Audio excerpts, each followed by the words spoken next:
Iran రజేయు పోర్టులో భారీ పేలుడు సంభవించింది. మధ్యాహ్నం సమయంలో ఒక్కసారిగా పెద్ద శబ్దంతో పేలుడు జరిగింది. ఈ ఘటనలో 400 మందికి గాయాలయ్యాయి. కొంతమంది కార్మికుల ఆచూకీ తెలియడం లేదని చెప్తున్నారు. విధ్వంస తీవ్రత ఏ స్థాయిలో ఉందంటే 10 కిలోమీటర్ల దూరం దాని శబ్దం వినిపించింది. భూకంపం వచ్చినట్లు భూమి ఊగిపోయింది. పేలుడు ధాటికి ఓ బిల్డింగ్ పూర్తిగా కుప్పకూలిపోయింది. దట్టమైన పొగ వెలువడుతున్న దృశ్యాలు వైరల్ అయ్యాయి. పోర్ట్లోని కంటైనర్ల నుంచి పేలుడు జరిగినట్లు అనుమానిస్తున్నారు. అయితే ఇక్కడే ఇరాన్ నేవల్ గార్డ్స్ బేస్ ఉంది. దాని టార్గెట్ గా దాడి జరిగిందా అన్న అనుమానాలు లేకపోలేదు.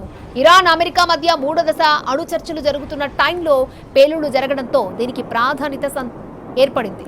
రజీవ్ పోర్టు నుంచి ఏటా 80 మిలియన్ టన్నుల సరుకు ఎగుమతి దిగుమతి అవుతుంది. ఇక్కడ భారీగా చమురు ట్యాంకులు, పెట్రో రిఫైనరీలు ఉన్నాయి. ఇరాన్ రజేయు పోర్ట్లో భారీ పేలుడు సంభవించింది. మధ్యాహ్నం సమయంలో ఒక్కసారిగా పెద్ద శబ్దంతో పేలుడు జరిగింది. ఈ ఘటనలో 400 మందికి గాయాలయ్యాయి. కొంతమంది కార్మికుల ఆచూకీ తెలియడం లేదని చెబుతున్నారు.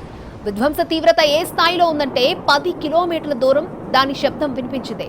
భూకంపం వచ్చినట్లు భూమి ఊగిపోయింది. పేలుడు ధాటికి ఓ బిల్డింగ్ పూర్తిగా కుప్పకూలిపోయింది. దట్టమైన పొగ వెలువడుతున్న దృశ్యాలు వైరల్ అయ్యాయి.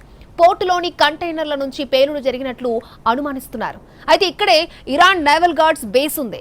దాని టార్గెట్ గా దాడి జరిగిందా అన్న అనుమానాలు లేకపోలేదు. ఇరాన్ అమెరికా మధ్య 3వ దశ అణు చర్చలు జరుగుతున్న టైంలో పేలుడు జరగడంతో దీనికి ప్రాధాన్యత ఏర్పడింది.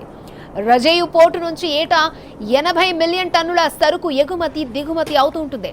ఇక్కడ భారీగా చమురు ట్యాంకులు, పెట్రో రిఫైనరీస్ ఉన్నాయి.